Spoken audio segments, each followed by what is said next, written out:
नमस्कार, आप देख रहे हैं विमर्श न्यूज। मैं हूं आकाश, आपके साथ पेश है खबरों का ये बुलेटिन। प्रशांत किशोर की पार्टी की कल 2 अक्टूबर को लॉन्चिंग है। सरकार बनाएंगे और सरकार बनते ही 15 मिनट में शराबबंदी खत्म कर देंगे। प्रशांत किशोर ने कहा कि 3S के कारण नीतीश सत्ता से दूर रह जाएंगे। शराबबंदी सर्वेक्षण और स्मार्ट मीटर के विवाद पर नीतीश के ताबूत की आखिरी एल बन जाएंगे।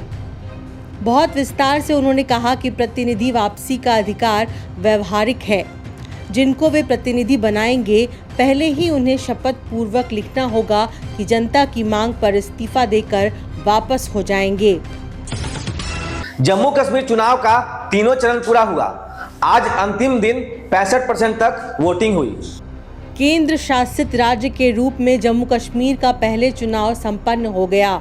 8 अक्टूबर को परिणाम आएंगे। सत्ता का प्रमुख दावेदार गठबंधन नेशनल कॉन्फ्रेंस और कांग्रेस का है। पहले 2 चरण में ही बेहतर मतदान हो रहा था। तीसरे चरण में उससे भी ज्यादा प्रतिशत मतदान हुआ है। ये जनतंत्र के लिए अच्छी खबर है। नौकरी के इंतजार में बिहार भर के लाखों युवक इंतजार में हैं। बीपीएससी शिक्षक परीक्षा की खबर। 1 लाख सिपाहियों की भर्ती की घोषणा के बाद सरकार ने वादे के अनुसार बहालियों की कोई सूचना नहीं निकाली है।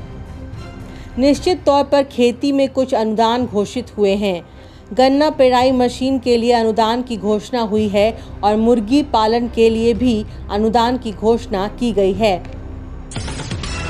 तेजस्वी यादव के दुबई यात्रा पर तंज कसे जा रहे हैं। सत्ता पक्ष यह कह रहा है कि विपक्ष का कोई नेता है ही नहीं।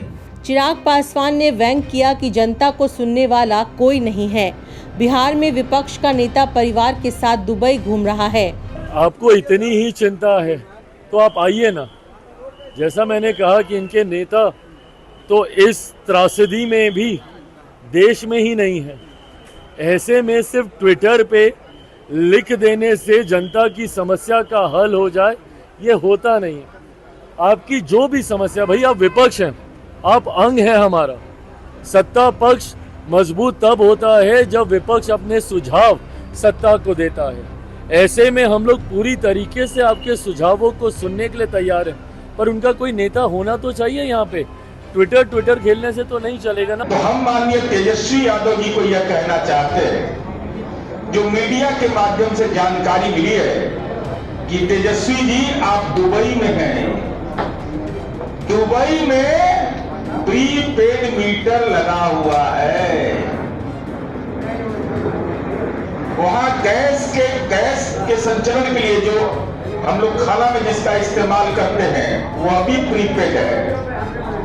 तो सच को दिखाइएगा ना। अब आप दुबई से आइएगा, वहां के ट्वीट से तो जानकारी मिल रही है। वहां है दुबई में मीटर को उखाड़ लीजिए और डेमो लाकर दिखाइए इस बिहार के अंदर में कि जिस हम प्रदेश की चिंता नहीं करते, हम विदेश में भी प्रीपेड मीटर लगा हुआ है तो उसको उखाड़ करके हमने फेंक दिया। बाढ़ की गंभीरता बढ़ गई है। नीतीश कुमार ने बाढ़ क्षेत्र का हवाई सर्वेक्षण किया है। बाढ़ की गंभीरता बढ़ गई है। नीतीश कुमार ने फिर बाढ़ क्षेत्र का हवाई सर्वेक्षण किया है। बिहार के लिए यह चुनावी वर्ष है। लोग बाढ़ बचाव का सवाल उठा रहे हैं। बाढ़ समस्या की गंभीरता को देखकर नीतीश कुमार ने हवाई सर्वेक्षण शुरू किया है। दूसरी तरफ एयरफोर्स के हेलीकॉप्टर भी खाद्यान्न के पैकेट पानी से घिरे लोगों के बीच घूमने लगे हैं। एनडीआरएफ की 12 टीम और स्टेट के आपदा प्रबंधन फोर्स एसडीआरएफ की भी 12 टीम बाढ़ क्षेत्र में तैनात कर दी गई है। इस समय सरकार की सबसे बड़ी चुनौती है कि पानी हटाने के बाद का प्रबंधन और राहत की कितनी योजनाएं पहुंचाई जाएंगी।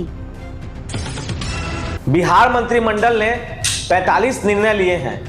प्राइवेट ड्राइवर को बीमा भी देगी और ट्रेनिंग भी दिया जाएगा।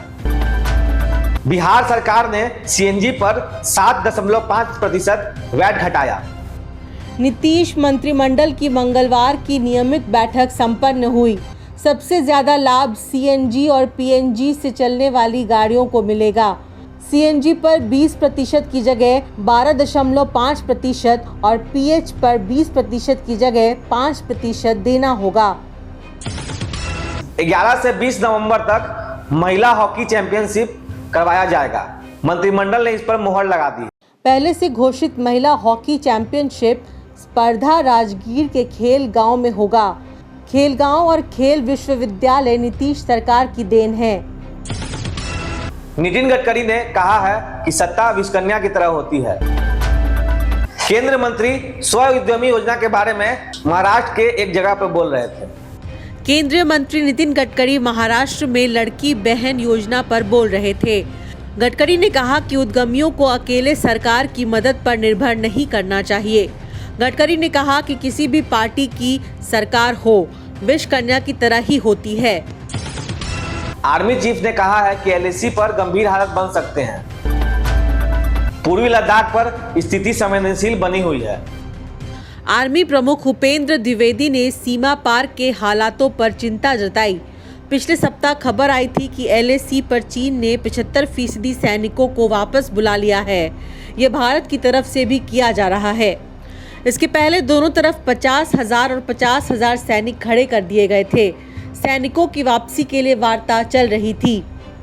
पूर्वी लद्दाख में भारत और चीन के बीच 5 वर्षों से तनाव बढ़ा हुआ है। इसी संदर्भ में आर्मी के द्विवेदी का ये बयान महत्वपूर्ण है। प्रीपेड के लिए स्मार्ट मीटर को राजद के विधायकों ने हथौड़े से तोड़ा है। राष्ट्रीय जनता दल का अभियान बिजली के ज्यादा बिलिंग को लेकर है। भले ही शासक दल के लोग आरोप का जवाब दे रहे हैं, परंतु ज्यादातर जगहों से ये शिकायत है कि बिजली बिल के नाम पर मनमानी वसूली की जा रही है। बिजली बिल पर केजरीवाल ने दिल्ली में अभियान शुरू करके सत्ता प्राप्त किया था।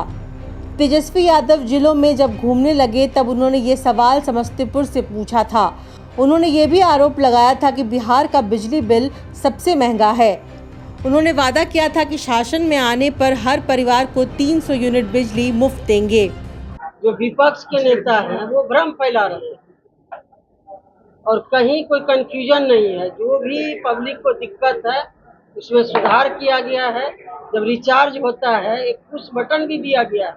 लोगों की शिकायत थी कि जब रिचार्ज करते हैं तो तुरंत बिजली चालू नहीं होता है, तो एक बटन स्विच बटन दिया गया है।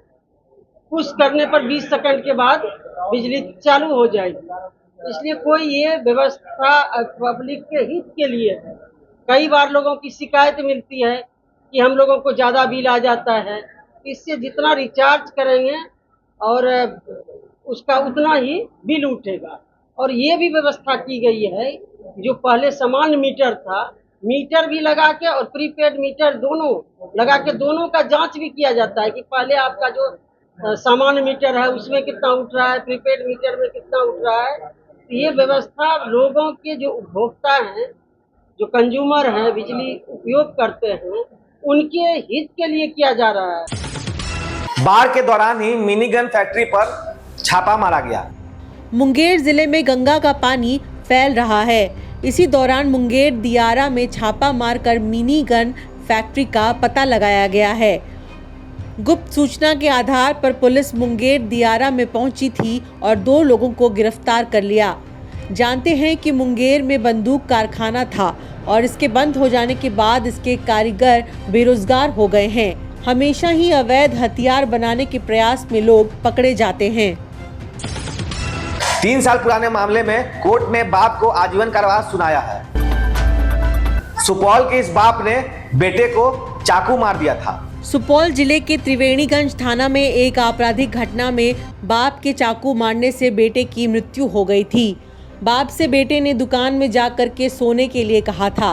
इस मामले में 3 साल से भी ज्यादा समय बीतने पर कोर्ट का फैसला आया है। बाप अब आजीवन कारावास की सजा काटेंगे। तो ये थी अब तक की खबरें। आपको हमारा खबरों का बुलेटिन कैसा लगा कृपया कमेंट सेक्शन में जरूर बताएं। अगर आप YouTube पे देख रहे हैं तो लाइक करें, सब्सक्राइब करें तथा बेल आइकन दबाना ना भूलें। अगर Facebook पे देख रहे हैं तो लाइक करें, फॉलो करें। तब तक के लिए मैं आकाश, विमर्श न्यूज़ के लिए धन्यवाद।